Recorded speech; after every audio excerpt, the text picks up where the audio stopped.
Coach, if you want to make a statement in the game. Yeah, I thought, another disappointing loss. Certainly had our chances. We shot 17 more shots than Robert Morris. We turned them over 19 times, and we lost the game. Our two best players, one went 5 of 15, one went 1 of 9. It's kind of the difference in the game, to be honest with you. In those type of games, you got to rely on your experienced guys. But what I liked tonight was hopefully our fans, for about 6-7 minutes, they got a glimpse of how this program's going to play. We turned them over pretty much at will.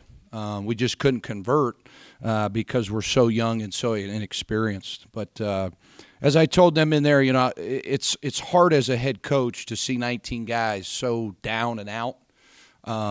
But fortunately for their sake, they've got a guy and a staff that's going to motivate them, that's going to get them better. And we're certainly a work in progress. I think you guys all know that, but we're going to get it done. I think by January this team could be a pretty good team. Now, we're going to take some lumps here coming up, but I thought the fans tonight were tremendous. Our student section wanted to become a student section. They were itching to get off their seats, so that was good to see. And then I thought overall, Robert Morris out-toughed us by about 2 or 3 plays. Really, really tough loss. Mentally, because Jerrod mentioned the mental breakdowns there, where does that, start with just the players itself, or how does that turn around?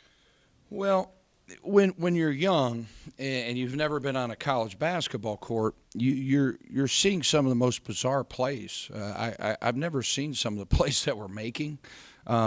It's not like these kids are making them on purpose. It's a 3-point game or 4-point game. We throw the ball out of bounds on a middle pick and roll. It's mind-boggling. At times it looks like you can't coach. But what it shows is we're really, really young. And, the reason Robert Morris is 4-3 and we're 2-6 is they just play a little bit harder. I think they played a little easier schedule to this point. But you got to give Andy Toole credit. He revamped his entire roster. His team is way different than they were last year. They have his identity. My team doesn't have my identity yet. And I told them by January we're going to. I promise you that. We will win. I know you guys are down and out right now, but we're going to win some games. You mentioned earlier that 6 to 7 minute stretch. That one where you were able to come back from an 8-point deficit.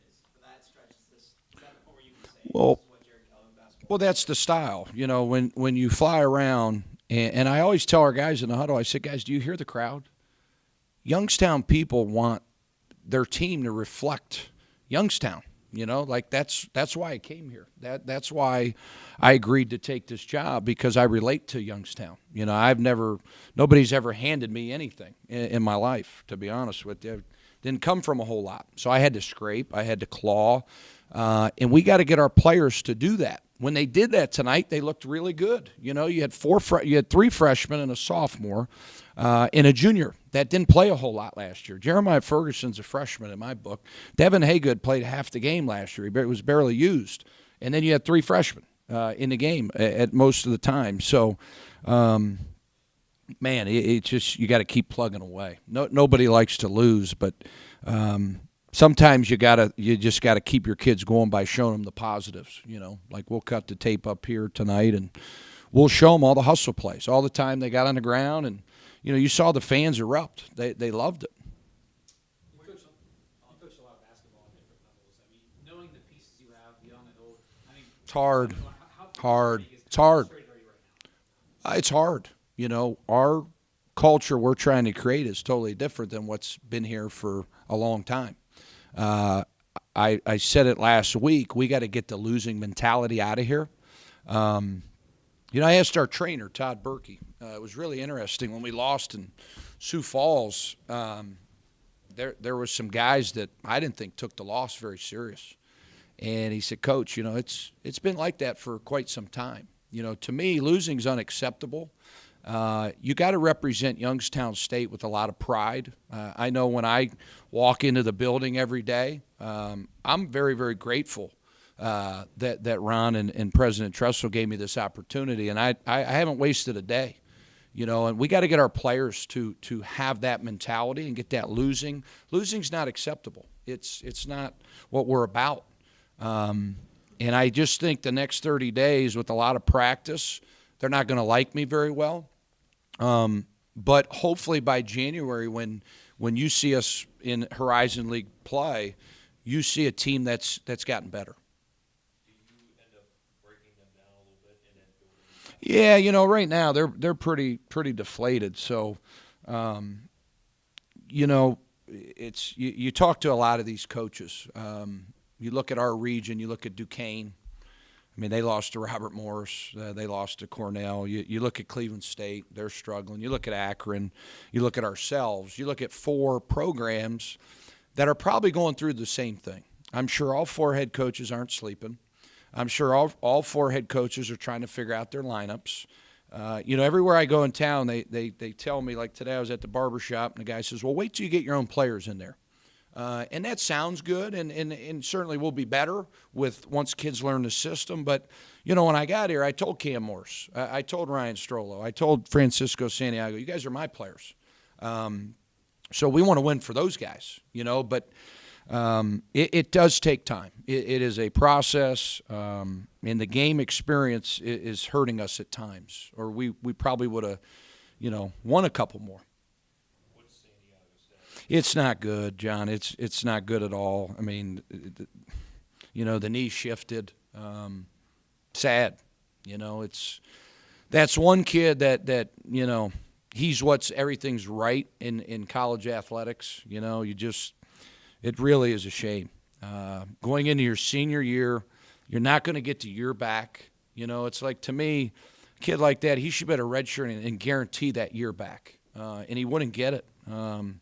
So he's trying to play, and it shifts on him, and it moves, and it's sad. I'll leave here and go down and see him, but his dad's here. It deflates you a little bit to see a kid like that just loves basketball not be able to do something he loves, and you're his coach, and he can, not only help himself, but the other guys when he's out there.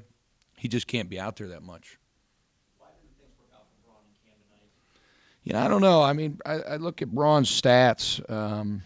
And 5 of 15, and I didn't like what's the kid's name, McConnell. That's TJ's brother.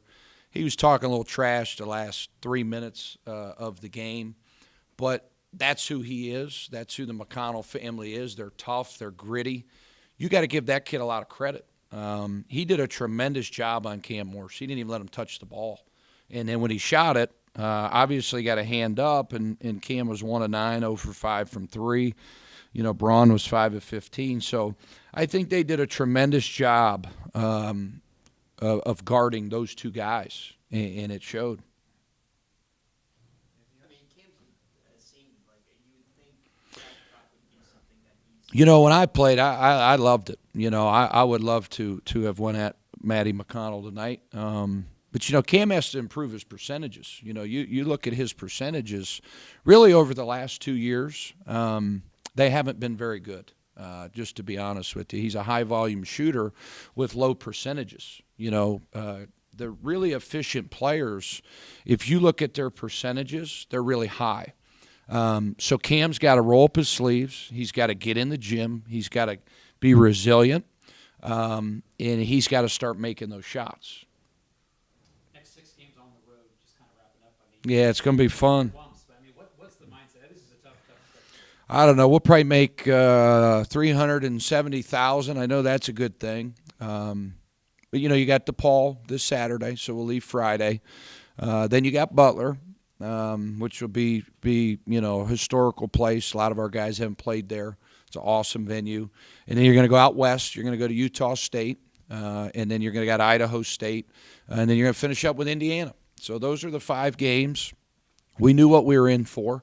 I'm going to take it day by day and just try to get them better and try to get them to play, harder for longer periods of time, and then clean up some of the mistakes, some of the silliness of just playing the right way. I listened to a podcast the other day, and I forget who said it. He said, just play the right way. Keep the ball in between the lines, throw it to the right team, and make solid plays. We're just so young, and we do some craziness out there. And I'm going to have a full head of gray hair probably by the end of the year, and hopefully try to stay out of the doctor's office of a heart attack. But we'll get it right.